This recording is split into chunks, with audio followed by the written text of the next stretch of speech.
So 3 hours deciding how much space to make for this. I made a little bit more, and then it became very tight to the starter motor, so I had to move it again. So a long time fiddling around with that.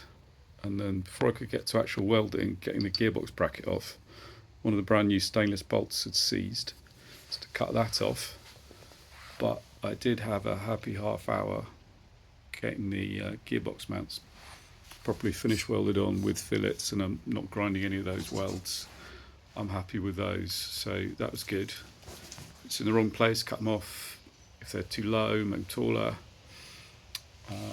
And then got a nice pretty weld on the back of the steering box to the plate, the thick stuff, and then a pretty weld in the back here for that reinforcement, and then the last weld in there, which I need a different sort of wire brush to do. But that whole component from there around to the other side is done. This bit on the top is done. I've finalised that strut, that pillar's in place. Just about ready to weld it all together into one piece, and then need to lift the engine out to put it back in again.